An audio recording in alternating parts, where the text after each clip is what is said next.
राजधानी दिल्ली में अंतर्राष्ट्रीय वैश्य महासम्मेलन का आयोजन किया गया, जिसमें परिवहन मंत्री नितिन गडकरी ने शिरकत की।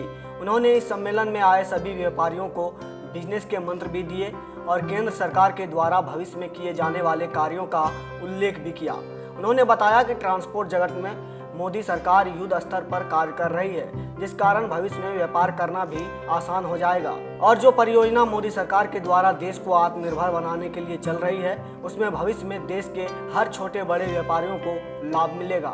आज हमारे सम्मेलन में पूरे हिंदुस्तान से, कश्मीर से लेके केरल तक, असम से लेकर के और राजस्थान से सारे प्रदेशों के अध्यक्ष और उनके रिप्रेजेंटेटिव्स आए। क्या उद्देश्य था इसका? उद्देश्य ये था कि वैश्य समाज जो बिज़नेस में इन्वॉल्व है, पोस्ट कोरोना एक सिस्टम ऑफ बिज़नेस बदला है। हमारी नई जनरेशन की सोच जो है वो अलग है।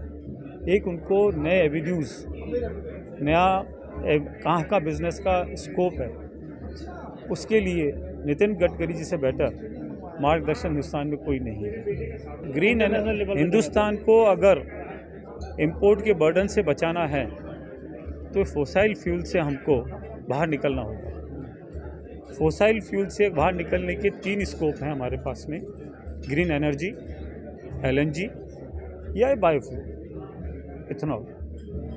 आज गडकरी जी 4 साल से इथेनॉल को लेकर के बातें कर रहे थे, पर आज मैं बताता हूँ आपको, मैं एनवायरनमेंट की कमेटी में जहाँ इथेनॉल के प्लांट्स क्लियर होते हैं, अभी लाइन लगी हुई है।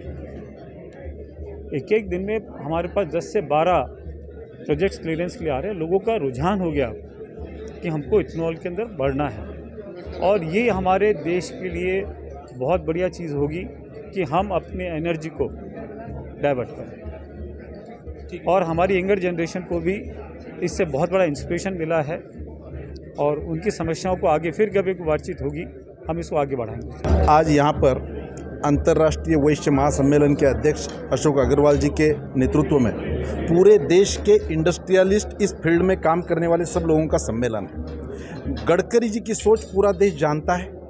उनकी सोच उनके क्षेत्र तक सीमित नहीं है, पूरे देश को आगे ले जाने का प्लान के बारे में वो सुनते हैं। और आज तो ऐसा रिकॉर्ड है, वर्चुअल माध्यम से जिसको ज़्यादा से ज़्यादा व्यूअरशिप है, ऐसे नेताओं में गडकरी जी की तुलना होती है। उनका स्पीच केवल पॉलिटिकल नहीं होता है, उनका एकेडमिक भी होता है, टेक्निकल भी होता है और बिजनेसमैन को प्रेरणा देने की होता है। इसलिए अंतर्राष्ट्रीय वैश्य महासम्मेलन ने उनको यहाँ बुलाकर पूरे देश के इस विषय में कार्यरत लोगों को उपलब्ध कराया। बहुत अच्छा कार्यक्रम हुआ है। जहाँ तक यूपी की बात है, मोदी जी और गडकरी जी दोनों का भी एजेंडा विकास का है। दोनों ही मिलकर पूरे देश में इस प्रकार की क्रांति लाना चाहते हैं और उस प्रकार से वो आगे जा रहे हैं।